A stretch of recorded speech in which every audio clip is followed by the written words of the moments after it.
คนที่น่าเป็นห่วงไม่ใช่เด็กแต่เป็นผู้ใหญ่ที่ไม่ได้เรียนรู้การหักห้ามใจของตัวเองต่างหากทุกวันนี้ที่คุณกำลังทำงานอยู่คุณกำลังทำงานแบบรอคอยคำสั่งแล้วค่อยทำหรือไม่หรือคุณริเริ่มโครงการริเริ่มแนวความคิดบางอย่างโดยที่ไม่ต้องรอให้ใครมาสั่งจริงๆคุณไม่ได้ต้องการความมั่นคงครับคุณต้องการอิสรภาพในการคิดในการทำและการริเริ่มสิ่งที่คุณต้องการจริงๆ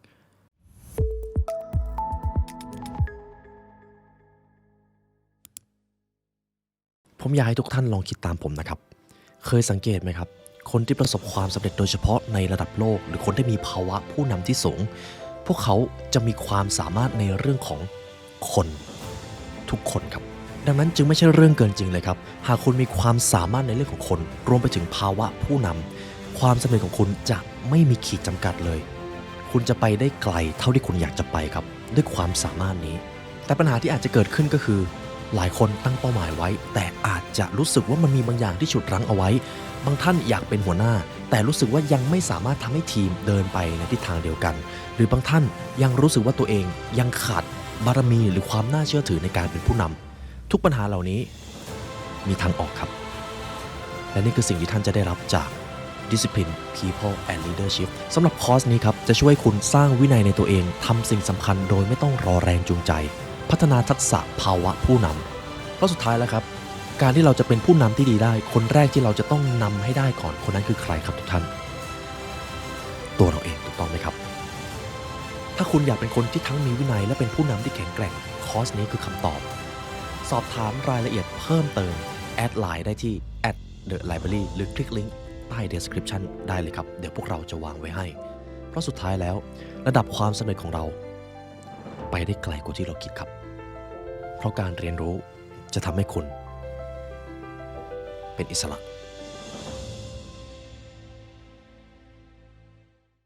ว่าด้วยปัจจัยความสำเร็จทั้ง17ข้อ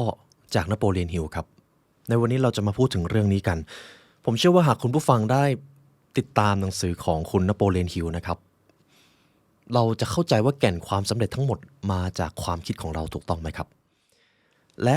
หากจะต้องไล่เรียงแนวความคิดทั้งหมดที่คุณนโปเลียนฮิลได้ถ่ายทอดเอาไว้ในศตวรรษที่19ถึง20นี่คือสิ่งที่เราจะมาเรียนรู้กันทั้ง17ข้อแรกครับหากคุณต้องการประสบความสำเร็จในชีวิตคุณจะต้องเข้าใจคำนี้ครับใจรวมเป็นหนึ่งสำหรับหนังสือ Magic Ladder to Success ได้เริ่มบทนี้หลักการของใจรวมเป็นหนึ่งนิยามได้ว่ามันคือการรวมกันของความคิดและจิตใจของคน2 คนขึ้นไปที่สอดประสานกันอย่างลงตัวที่สุดและมีจุดมุ่งหมายเดียวกันหากคุณเข้าใจสิ่งนี้ระดับความสำเร็จของคุณจะไม่มีจำกัดเลยครับดังนั้นไม่ว่าคุณจะเป็นใครหากคุณมีความสามารถมากพอในการทำให้คนอื่นมาร่วมมือกับคุณหรือคุณสามารถร่วมมือกับคนอื่นได้นี่จะเป็นจุดเริ่มต้นที่สำคัญมากครับในการทำงานมันคือการที่คนคนหนึ่งปลีกวิเวกตัวเองออกจากการเอาตัวเองเป็นศูนย์กลางแล้วไปร่วมมือกับผู้อื่นมันคือจุดเริ่มต้นของการละทิ้งความเห็นแก่ตัวอย่างแท้จริงดังนั้นนี่คือกฎข้อแรกครับใจรวมเป็นหนึ่งกฎข้อที่2ครับเป้าหมายหลักที่ชัดเจนเดี๋ยวถ้าคุณผู้ฟังไปเรื่อยๆจะรู้ว่ามันจะเริ่มมีการลงรายละเอียดมากขึ้นการมีเป้าหมายหลักที่ชัดเจนครับเดี๋ยวในคลิปนี้ผมอยากให้คุณผู้ฟังไม่ต้องเขียนอะไรเลยครับแต่ผมอยากให้คุณตอบคำถามที่ผมส่งไปให้ยิ่งคุณตอบได้เร็วและคำตอบนั้นชัดเจนมากเท่าไหร่แสดงว่าคุณเป็นคนหนึ่งที่มีเป้าหมายในชีวิตที่ชัดเจนครับพร้อมนะครับคุณอยากฝากอะไรไว้ให้โลกนี้ในวันที่คุณไม่ได้อยู่ในโลกนี้แล้วครับ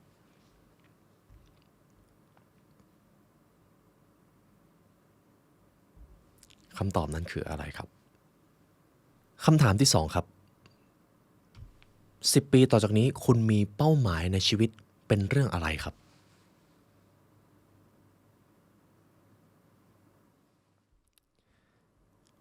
คำถามที่3ครับเป้าหมายใน5 ปีต่อจากนี้คุณอยากให้ผลลัพธ์อะไรเกิดขึ้น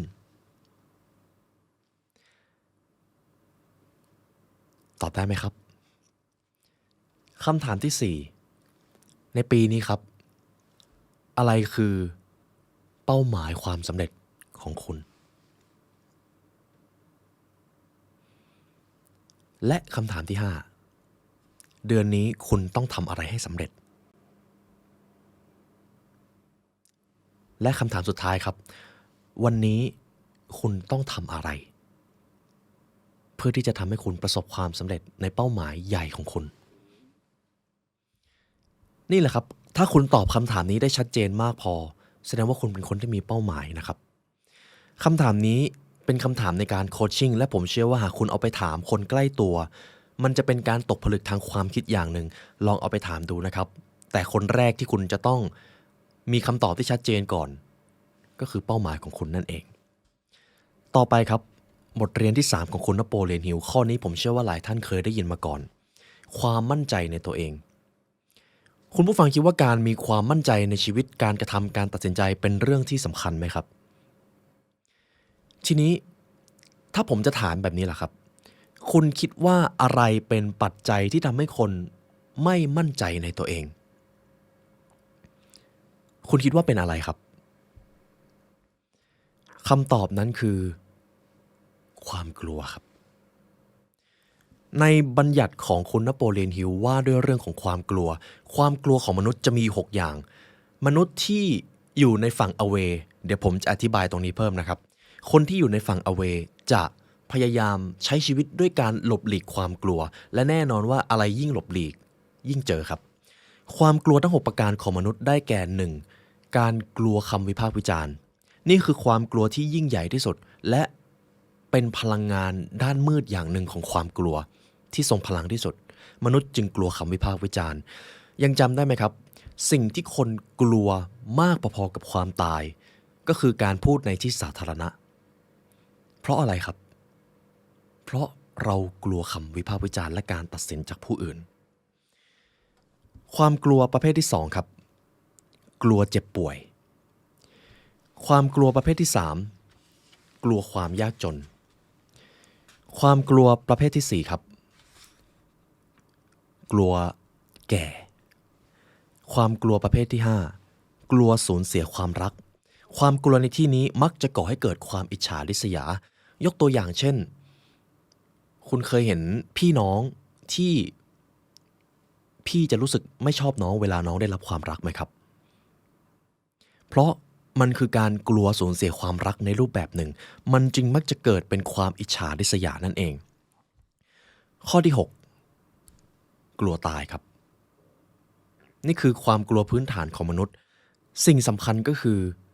หากคุณอยากจะมีความมั่นใจในตัวเองคุณจะต้องเข้าใจก่อนครับว่าความกลัวเหล่านี้กำลังขับเคลื่อนคุณอยู่หรือเปล่าหากเราขับเคลื่อนตัวเองด้วยความหวาดกลัวมันจะเป็นไปได้ยากมากที่เราจะประสบความสำเร็จและมีความสุขทีนี้ผมจะเอาโมเดลหนึ่งที่อยากให้คุณผู้ฟังเห็นภาพนะครับคุณเคยเห็นคนที่พยายามเคี่ยนตีตัวเองหรือกดดันตัวเองจนถึงที่สุดเพื่อที่จะประสบความสำเร็จหรือไม่ครับและลองสังเกตดูคือพวกเขาจะไม่ค่อยมีความสุขถึงแม้เขาจะประสบความสำเร็จแล้วก็ตามถูกต้องไหมครับแนวทางการมุ่งหน้าสู่ความสำเร็จของมนุษย์จะมีอยู่2แบบแบบที่1คือที่เรียกว่า toward ครับไปข้างหน้ากับแบบที่2คือ away พยายามหนีอะไรบางอย่างอยู่ตลอดเวลาคนที่เดินชีวิตแบบทวารนะครับจะมีความสุขเปรียบเสมือนการปีนเขามองที่ยอดเขาบ้างมองระหว่างทางบ้างแล้วก็รู้สึกมีความสุขในระหว่างการปีนแต่คนที่ใช้ชีวิตแบบ away ครับจะปีนเขาแล้วก็มองลงไปข้างล่างประมาณว่าเหมือนจะมีอะไรจ้องจะเขมือบจากด้านล่างอยู่ตลอดเวลาคุณคิดว่าคนปีนเขาแบบ away จะมีความสุขกับการปีนเขาไหมครับไม่ถูกต้องไหมครับและหากลงลึกลงไปอีกคนที่เดินเกมชีวิตแบบ away เขากำลังถูกความกลัว1ใน6ตัวนี้ขับเคลื่อนตัวเองอยู่กลัวคำวิพากษ์วิจารณ์กลัวเจ็บป่วยกลัวยากจนกลัวสูญเสียความรักกลัวแก่และตัวกลัวตายคุณผู้ฟังกำลังขับเคลื่อนตัวเองด้วยความกลัวเหล่านี้อยู่หรือเปล่าครับหากคำตอบคือใช่ลองเปลี่ยนดูครับ เปลี่ยนมาเป็นการสร้างความมั่นใจให้ตัวคุณเองในเวลาที่คุณมีเป้าหมายลองดูหน่อยครับว่าเป้าหมายที่คุณตั้งเอาไว้ในช่วงก่อนหน้านี้ทำให้โลกใบนี้น่าอยู่ขึ้นอย่างไรบ้างเพียงแค่การเปลี่ยนเฟรมมิ่งตรงนี้ครับคุณก็จะเป็นคนที่เดินเกมชีวิตแบบทวาดทันทีเดินไปข้างหน้าแล้วก็ดื่มด่ำความสุขระหว่างการเดินทางมันง่ายแค่นี้เองครับจริงไหมครับทีนี้เรามากันที่ปรัชญาข้อที่4นิสัยแห่งการอดออมครับถูกต้องครับนี่คือเรื่องของการออมเงินผมเชื่อว่าหากเราเรียนรู้เรื่องของปรัชญาทางการเงินการออมไม่ใช่การเน้นในเรื่องปริมาณแต่มันเป็นการฝึกนิสัยถูกต้องไหมครับนิสัยแห่งการออมคนที่น่าเป็นห่วงไม่ใช่เด็กแต่เป็นผู้ใหญ่ที่ไม่ได้เรียนรู้การหักห้ามใจของตัวเองต่างหากดังนั้นนิสัยแห่งการออมกฎหลักก็คือจงใช้ชีวิตด้วยเงิน 70% ที่คุณหาได้ส่วนอีก 30% จงเอาไปออมเอาไปลงทุนหรือใช้ไปกับการกุศลนิสัยเหล่านี้จะก่อให้เกิดผลลัพธ์ทบทวีในภายหลังต่อไปครับปรัชญาชีวิตข้อที่5การริเริ่มและความเป็นผู้นำผมจะมีคำถามหนึ่งที่สำคัญครับทุกวันนี้ที่คุณกำลังทำงานอยู่คุณกำลังทำงานแบบรอคอยคำสั่งแล้วค่อยทำหรือไม่หรือคุณริเริ่มโครงการริเริ่มแนวความคิดบางอย่างโดยที่ไม่ต้องรอให้ใครมาสั่งแนวความคิดที่2คือความคิดริเริ่มและการเป็นผู้นำครับมนุษย์จะประสบความสำเร็จอย่างสูงสุดได้ก็ต่อเมื่อเขามีชุดความคิดของการริเริ่มและความเป็นผู้นำในงานที่เขาทำไม่สำคัญว่าเขาจะอยู่ในตำแหน่งหรือสถานะใดทางสังคมแต่ความคิดริเริ่มคือทรัพย์สมบัติของ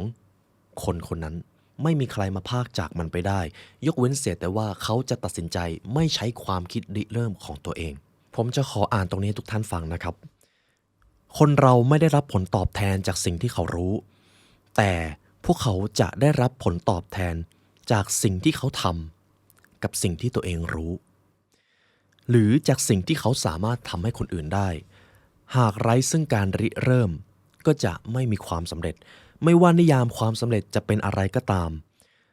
หากนั่นหมายถึงการไม่ได้ทำอะไรที่ผิดแผกแตกต่างไปจากงานประจำวันเหมือนกับงานที่คนทุกคนถูกบังคับให้ทำเพื่อจะได้มีบ้านให้นอนมีอาหารให้กินและมีเสื้อผ้าสวมใส่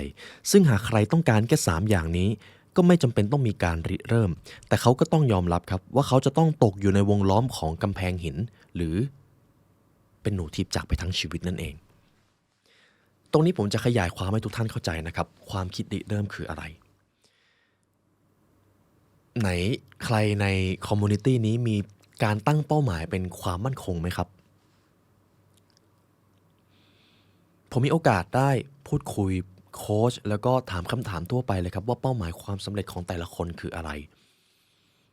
หนึ่งในคำตอบที่ได้รับมาค่อนข้างเยอะก็คือการมีความมั่นคงซึ่งเข้าใจได้ครับมนุษย์เป็นสิ่งมีชีวิตไม่ชอบอะไรที่ไม่แน่นอนชอบอะไรที่รู้สึกคาดเดาได้เพราะความไม่มั่นคงมันนักจะมาซึ่งความผันผวนและมันก่อให้เกิดความกลัวแต่ความจริงแล้วเป็นแบบนี้ครับส่วนใหญ่คนที่ตั้งชีวิตตั้งเป้าหมายเป็นความมั่นคงพวกเขาจะไม่ค่อยริเริ่มสิ่งใหม่ๆพวกเขาจะขาดความคิดริเริ่มและความเป็นผู้นำไปเรื่อยๆครับหากเขาตั้งเป้าหมายเป็นความมั่นคงมันอาจจะฟังดูเจ็บปวดครับแต่นี่คือความจริงเพราะมนุษย์สิ่งมีชีวิตทุกชนิดต้องวิวัฒนาการถูกต้องไหมครับดังนั้นการตั้งเป้าหมายเป็นความมั่นคงมันคือการฝืนวิวัฒนาการหรือฝืนธรรมชาติของตัวเองและในภายหลังคุณจะเห็นว่าคนที่สนใจแต่ความมั่นคงไม่กล้าลองผิดลองถูกไม่กล้าทำสิ่งใหม่ๆเขาจะขาด motivation หรือขาดแรงจูงใจในการใช้ชีวิตและเขาจะไม่มีความสุขด้วยในภายหลังเพียงเพราะการเอาความมั่นคงมาเป็นตัวตั้งนี่เองดังนั้นผมเลยจะไม่ใช้คำแนะนำอะไรกันครับเป็นสิ่งที่พอจะช่วยได้บ้างจริงๆคุณไม่ได้ต้องการความมั่นคงครับคุณต้องการอิสรภาพในการคิดในการท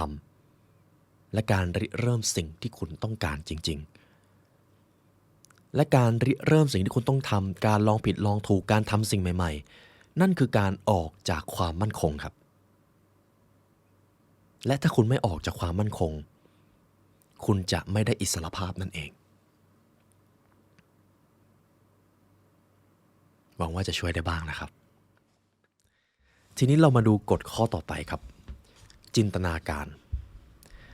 ยังจำคำถามก่อนหน้านี้ได้ไหมครับหากผมให้คุณจินตนาการถึงเป้าหมายความสำเร็จแม้ในวันที่คุณจะไม่ได้อยู่บนโลกนี้แล้วคุณอยากจะสร้างอะไรให้กับโลกใบนี้สิ่งที่ผมอยากจะให้คุณทำต่อจากนี้ก็คือ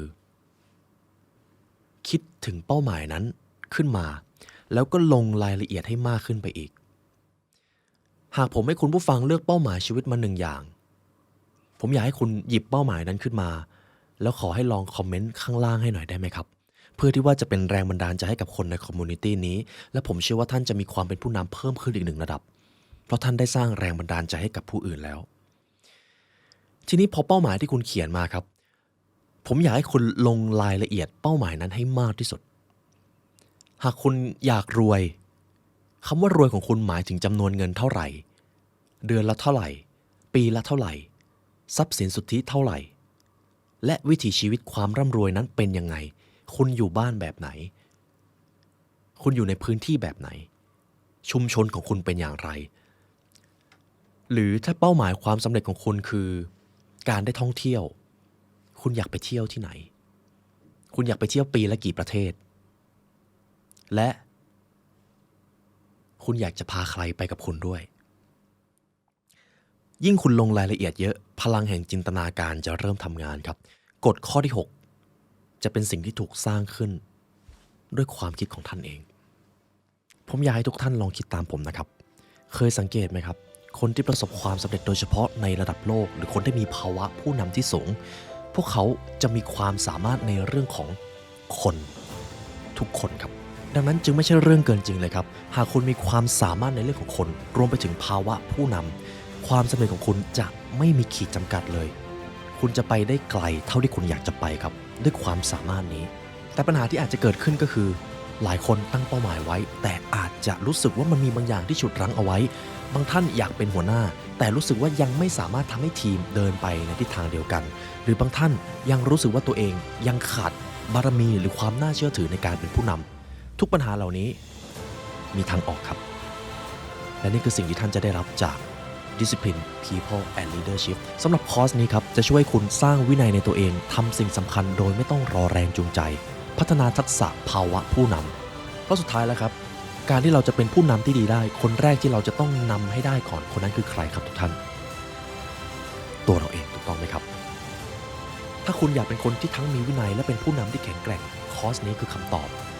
สอบถามรายละเอียดเพิ่มเติมแอดไลน์ได้ที่ @thelibrary หรือคลิกลิงก์ใต้ description ได้เลยครับเดี๋ยวพวกเราจะวางไว้ให้เพราะสุดท้ายแล้วระดับความสำเร็จของเราไปได้ไกลกว่าที่เราคิดครับเพราะการเรียนรู้จะทำให้คุณเป็นอิสระ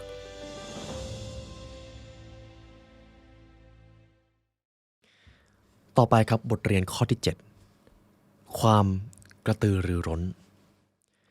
ความกระตือรือร้นครับคือความสามารถในการทำสิ่งธรรมดาด้วยความคิดที่จดจ่อและความมุ่งมั่นในการสร้างผลลัพธ์ผมอยากให้คุณผู้ฟังลองนึกถึงช่วงเวลาที่คุณไปซื้อของ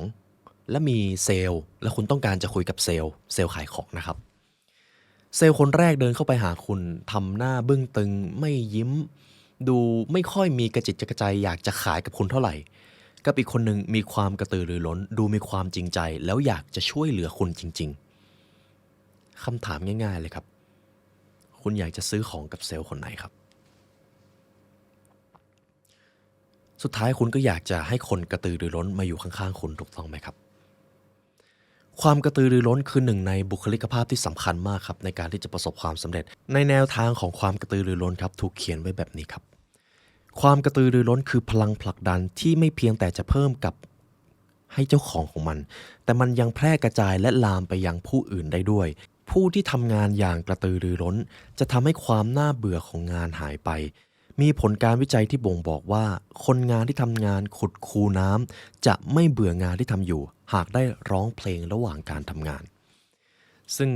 ในประเทศญี่ปุ่นก็มีกรณีศึกษาเรื่องนี้ใช่ไหมครับคนที่ทำงานเกี่ยวกับการส่งปลาการคัดปลาแล้วให้ร้องเพลงระหว่างการคัดเหล่านั้นกลับกลายเป็นว่าทุกคนต่างมีความกระตือรือร้นมากขึ้นคนก็อยากจะอุดหนุนอยากจะไปดูแล้วคุณผู้ฟังล่ะครับงานที่คุณกำลังทำอยู่ในทุกวันนี้คุณยังมีไฟกับมันอยู่หรือเปล่าบทเรียนที่8ครับการควบคุมตนเองการควบคุมตนเองคือความสามารถในการบงการความคิดการกระทำและการตัดสินใจโดยเฉพาะช่วงเวลาที่เจอมรสุม A calm mind can deal with every situation เคยได้ยินประโยคนี้ไหมครับจิตใจที่นิ่งสงบจะจัดการได้ทุกปัญหาเสมอแม้คุณกำลังเจอปัญหาที่ใหญ่เท่าลูกเฮอริเคนหรือพายุเฮอริเคนการควบคุมตนเองครับหรือ delaying gratification คือหนึ่งในวินัยเครื่องมือตัวแรกที่เราพูดถึงกันในคอร์ส self discipline mastery จากงานวิจัยคลาสสิกครับ Don't Eat Marshmallow เขาได้นำเด็กกลุ่มหนึ่งมานั่งอยู่ในห้องทดลองแล้วก็เอามาร์ชเมลโล่มาวางตรงหน้าแล้วก็บอกว่าหากพวกเรารอได้อีก15นาทีมาร์ชเมลโล่ชิ้นที่2จะเข้ามาและผลลัพธ์งานวิจัยอย่างที่เราเคยได้เห็นกันก็คือเด็กที่มีความสามารถในการควบคุมตัวเองเมื่อเติบโตขึ้นพวกเขาจะพึงพอใจในชีวิตมากกว่าและประสบความสำเร็จมากกว่าเพียงเพราะความสามารถในการควบคุมตนเองเรามาลองเช็คลิสต์ดูก็ได้ครับในวันที่คุณผู้ฟังได้เงินก้อนมาคุณทำอะไรระหว่าง1ช้อปปิ้งจับจ่ายใช้สอยเลยกับ2เก็บออมลงทุนแล้วก็เรียนรู้ที่จะบริหารเงินให้มีประสิทธิภาพนี่ก็เป็นภาพสะท้อนของการควบคุมตัวเองครับการดูแลสุขภาพของคุณเลือกทางไหนระหว่างปล่อยปละละเลยแล้วก็ผัดวันประกันพรุ่งในการออกกำลังกายและควบคุมอาหารหรือคุณเริ่มต้นดูแลสุขภาพตั้งแต่วันนี้คุณอาจจะออกกำลังกายมากขึ้นคุมอาหารให้ดีขึ้นควบคุมการนอนของตัวเองให้มีคุณภาพทั้งหมดนี้ต้องใช้ความรับผิดชอบในการควบคุมตัวเองแทบทั้งสิ้นจริงหรือไม่จริงครับคำสั้นๆแค่นี้เลยครับแต่ทรงพลังกับชีวิตของเรามากการควบคุมตัวเองต่อไปบทเรียนที่9ครับผมชอบบทเรียนนี้เป็นการส่วนตัวนิสัยแห่งการทำเหนือความคาดหวังการทำงานเกินเงินเดือนนั่นเองในข้อนี้จะมีความน่าถกหรือเป็นเรื่องที่เราพูดถึงกันค่อนข้างบ่อยแต่ทุกท่านเชื่อไหมครับคนที่ประสบความสำเร็จทุกคนล้วนมีนิสัยนี้การทำงานเกินเงินเดือนหรือการทำงานเกินความคาดหวังหากมีคนคาดหวังให้คุณทำ5คุณลองทำ6หรือคุณลองทำ10ดูอย่างแรกเลยคือคุณจะสนุกกับงานนั้นมากขึ้นเพราะคุณกำลัง challenge หรือท้าทายตัวเองแต่สิ่งที่คุณจะได้รับในภายหลังก็คือผลตอบแทนที่มันทวีคูณมากขึ้นเพราะคุณเรียนรู้ที่จะเป็นผู้ให้เหนือความคาดหวังคนอื่นก่อนและแน่นอนครับเมื่อคุณให้อะไรบางอย่างไปคุณย่อมจะได้รับกลับมากฎข้อนี้เป็นอุปสรรคที่ทำให้คนเป็นจำนวนมากล้มเหลวครับนี่คือสิ่งที่ถูกเขียนเอาไว้มีความคิดอย่างหนึ่งที่คนส่วนใหญ่ย้ำนะครับคนส่วนใหญ่ชอบคิดกันขอให้พวกเราทำให้น้อยที่สุดเพื่ออยู่รอดไปวันๆเท่านั้นแค่นี้ก็เพียงพอแล้วแต่ถ้าท่านลองพิจารณาชีวิตของคนเหล่านั้นให้ดีจะพบว่าพวกเขามักจะอยู่รอดไปวันๆอย่างที่พวกเขาต้องการแต่ชีวิตของพวกเขาก็จะไปไม่ถึงไหนเลยยังจำคำว่าความมั่นคงที่ผมพูดไปก่อนหน้านี้ได้ไหมครับการฝึกฝนทำให้เหนือความคาดหวังทำสิ่งนั้นแล้วท่านจะมีอำนาจมันเป็นเหมือนการฉายแสงแห่งความเป็นคนที่น่าชื่นชมมาที่ตัวท่านเองแล้วในไม่ช้าท่านจะได้รับข้อเสนอดีๆเกี่ยวกับงานที่ท่านทำอยู่เข้ามาและจะมีเข้ามาอยู่เรื่อยๆเพียงเพราะการทำเกินความคาดหวังนั่นเองปรัชญาชีวิตข้อที่10ครับความเป็น คนน่าคบถ้าเลือกได้เราก็อยากจะร่วมงานกับคนที่น่าคบหาถูกต้องไหมครับและผมมีวิธีครับจากหนังสือเล่มนี้เลยที่จะทำให้คุณเป็นคนที่น่าคบทันทีลองเอากฎนี้ไปใช้ดูนะครับข้อที่ 1จงเรียนรู้การแต่งกายให้เหมาะสมกับเวลาและโอกาสไม่ว่าคุณจะเป็นเพศใดก็ตามการแต่งกายที่ดีไม่ใช่การที่คุณต้องการการยอมรับไม่ใช่เลยแต่มันเป็นการที่คุณบ่งบอกผู้คนและสถานที่แห่งนั้นว่าคุณให้เกียรติพวกเขาขนาดไหนและเมื่อคุณให้เกียรติผู้อื่นจะมีหรือที่ผู้อื่นจะไม่ให้เกียรติคุณกลับอย่างแรกครับคือการแต่งกายอย่างที่สองการรู้จักเข้าหาผู้อื่นหนึ่งในนิสัยที่ทรงพลังที่สุดที่จะทำให้คนอยากเข้าหาคุณก็คือจงทำตัวท่านเป็นแม่เหล็กที่ถูกดึงดูดจากผู้อื่นพูดได้ง่ายๆก็คือจงเป็นฝ่ายเข้าหาผู้อื่นก่อนนั่นเองไม่ว่าคุณจะมีตำแหน่งสูงกว่าหรืออาจจะต่ำกว่าผู้อื่นแต่เมื่อคุณเข้าหาผู้อื่นก่อนคุณจะเป็นคนที่มีอำนาจเหนือพวกเขาทันทีเพราะคุณได้มอบสิ่งที่คนทั่วโลกนี้ต้องการมากที่สุดการยอมรับนั่นเองจงเข้าหาผู้อื่นครับและผู้อื่นจะยอมรับในอำนาจและบารมีของคุณข้อนี้พูดง่ายแต่ทำยากใช่ไหมครับในบางเวลาและผมเชื่อครับทุกท่านฝึกได้เวลาไปอยู่ในแวดวงคนเยอะๆลองเป็นฝ่ายเตรียมบทแนะนำตัวเองเอาไว้ก่อนเลยนะครับเตรียมมาจากบ้านเลยนะครับแล้วเวลาที่คุณเข้าหาผู้อื่นเรียนรู้ที่จะเช็คแฮนด์ให้กระชับอย่าเช็คแฮนด์เป็นปลาไม่มีแรงซึ่งหนังสือเล่มนี้ก็ได้กล่าวเอาไว้นะครับการเช็คแฮนด์ที่ดีคือจุดเริ่มต้นที่ดีมากและถ้าคุณฝึกสิ่งนี้บ่อยๆเดี๋ยวคุณจะรู้เองครับว่าต่อจากนั้นคุณจะแนะนำตัวอย่างไรนี่คือการเป็นคนน่าคบครับสำหรับปรัชญาข้อที่ 10และทีนี้ผมจะขอนำบทสุดท้ายที่เป็นเนื้อหาหลักจากหนังสือเล่มนี้แล้วกันนะครับการดูแลสุขภาพครับบางทีนี่อาจจะเป็นข้อที่เรียบง่ายที่สุดแต่แทบจะสำคัญที่สุดก็ว่าได้ครับหากคุณมีสุขภาพไม่ดีข้อที่เหลือคุณภาพมันจะดรอปลงไปโดยอัตโนมัติซึ่งคำว่าสุขภาพในที่นี้ครับคือร่างกายและก็จิตใจของท่านครับเรื่องของสุขภาพเป็นเรื่องที่เราพูดคุยกันบ่อยใช่ไหมครับและเป็นเรื่องดีครับที่เราจะพูดถึงกันซ้ำๆพูดถึงกันบ่อยๆเพราะบางทีเราอาจจะลืมหรือขาดความมุ่งมั่นในบางเวลาการพูดคุยถึงสิ่งนี้บ่อยๆจะทำให้คุณหันเข็มทิศมาในทิศที่ถูกต้องการดูแลสุขภาพที่ดีครับการกินของคุณการนอนของคุณการออกกำลังกายของคุณสิ่งเหล่านี้คุณสามารถทำได้โดยที่ไม่ต้องพึ่งผู้อื่นคุณสามารถทำได้ด้วยตัวคนเดียวและสิ่งเหล่านี้เมื่อมันถูกทำขึ้นซ้ำแล้วซ้ำเล่าอย่างมีประสิทธิภาพ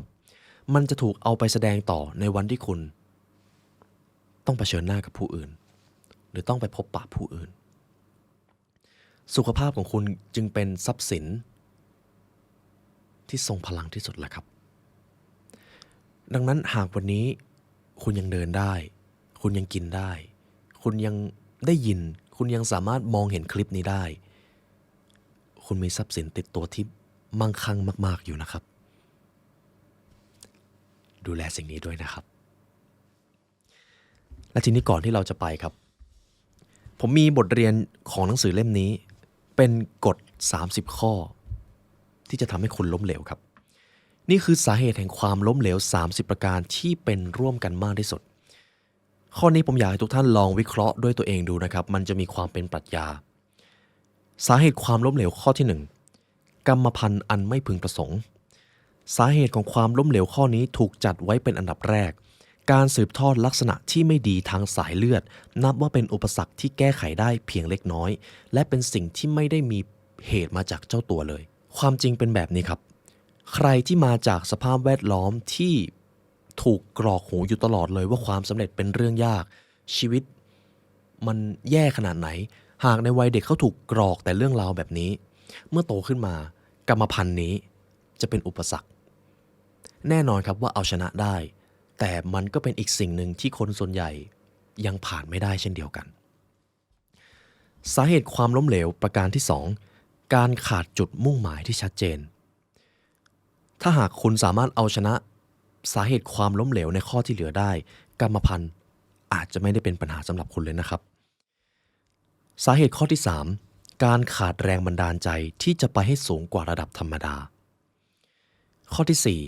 4การขาดวิชาความรู้สาเหตุที่5การขาดวินัยในตัวเองและการรับรู้ถึงความรู้สึกของผู้อื่นขาด discipline และก็ EQ นั่นเองสาเหตุข้อที่6สุขภาพไม่ดีซึ่งส่วนใหญ่เป็นสาเหตุที่ป้องกันได้ลองดูดีๆนะครับปัญหาสุขภาพส่วนใหญ่นะครับที่เกิดขึ้นในชีวิตของเราจริงๆมันป้องกันได้ตั้งแต่เนิ่นๆครับสาเหตุข้อที่7สภาพแวดล้อมที่ไม่เหมาะสมเมื่อตอนเด็กอันเป็นวัยแห่งการพัฒนาบุคลิกภาพทำให้เกิดอุปนิสัยที่เลวร้ายทั้งในด้านการกระทำและในด้านความคิดสาเหตุที่8การผัดวันประกันพรุ่งข้อที่9ครับการขาดความตั้งใจและความกล้าในการตำหนิตัวเองจากความผิดพลาดที่เกิดขึ้นสาเหตุที่10มีบุคลิกภาพในเชิงลบเท่าที่ผมคิดออกนะครับถ้าคิดเร็วๆเลยก็คือยืนเดินนั่งหลังค่อมไม่แสดงความสง่าผ่าเผยของตัวเองออกมาเวลาสื่อสารก็ไม่สื่อสารให้ชัดเจนชัดถ้อยชัดคำสื่อสารไปมาพูดจาวกไปวนมานั่นก็เป็นหนึ่งในบุคลิกภาพในเชิงลบครับสาเหตุที่11การขาดแรงกระตุ้นทางเพศที่เหมาะสมข้อที่12มีความต้องการอันควบคุมไม่ได้ของความอยากได้สิ่งต่างๆโดยที่ไม่ต้องทำอะไรเลยสิ่งแรกที่มักจะเห็นก็คือการติดการพนันความล้มเหลวสาเหตุข้อที่13ไม่ยอมตัดสินใจข้อที่14มีความกลัว1อย่างหรือมากกว่า1อย่างจากความกลัวพื้นฐาน6ประการข้อนี้กำลังบอกอะไรครับการถูกขับเคลื่อนด้วยความกลัวทั้ง6ประเภทนี้มักจะส่งผลเสียมากกว่าผลดีข้อที่15เลือกคู่สมรสผิดข้อที่16ความกลัวเกินกว่าเหตุที่ทำให้การริเริ่มและความมั่นใจในตัวเองหายไปข้อที่17ครับเลือกพันธมิตรทางธุรกิจผิดเลือกเพื่อนในการทำมาค้าขายผิดคนนั่นเองและผมเชื่อครับว่าหลายท่านก็มีประสบการณ์ในการถูกหักหลังในการทำธุรกิจในการค้าขายเลือกเพื่อนผิดหรือพันธมิตรผิดชีวิตเปลี่ยนนะครับข้อที่18ความเชื่อที่งมงายและอคติมักมีสาเหตุมาจากการขาดความรู้ในเรื่องกฎธรรมชาติข้อที่19เลือกอาชีพผิดข้อที่20ครับใช้พลังแบบเรื่อยเปื่อยขาดความเข้าใจเรื่องกฎแห่งการจดจ่อหรือไม่โฟกัสกับสิ่งสำคัญในชีวิตนั่นเองข้อที่21ไม่ประหยัดข้อที่22ขาดความกระตือรือร้นข้อที่23ไม่ยอมรับความแตกต่างข้อที่24ตามใจตัวเองมากจนเกินไปในเรื่องการกินการดื่มและกิจกรรมทางเพศข้อที่25ไม่สามารถทำงานร่วมกับคนอื่นในแบบที่สอดคล้องและประสานกันข้อที่26มีอำนาจโดยไม่ได้ใช้ความพยายามของตัวเองหรือไม่ได้มาจากการสั่งสมประสบการณ์27ครับไม่ซื่อสัตย์28หลงตัวเองและหยิ่งยโสข้อที่29ใช้การคาดเดามากกว่าการใช้ข้อมูลและความคิดและข้อสุดท้ายครับขาดเงินทุนซึ่งคำว่าขาดเงินทุนสามารถแก้ได้หากคุณเอาชนะความล้มเหลวในกฎก่อนหน้าที่เราพูดกันมาทั้ง29ข้อได้ทีนี้สิ่งที่ผมอยากให้คุณแชร์ก็คือคุณมีกฎความล้มเหลว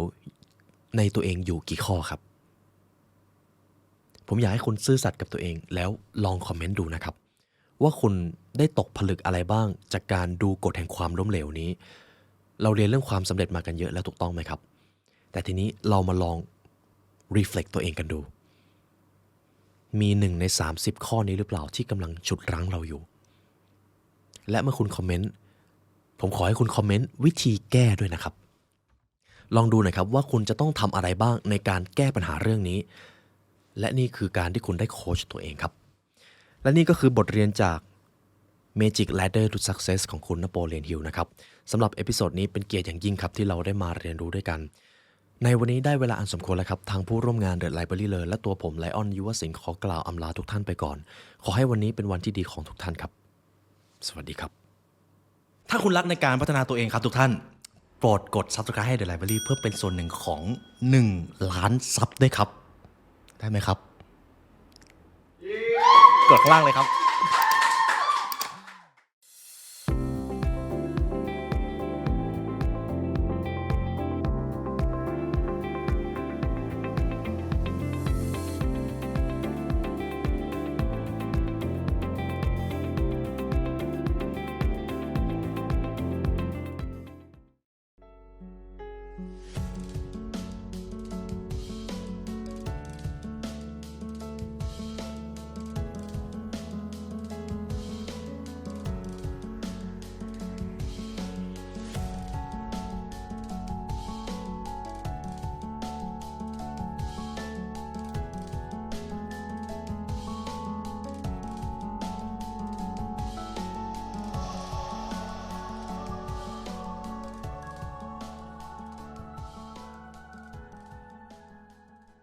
ผมอยากให้ทุกท่านลองคิดตามผมนะครับ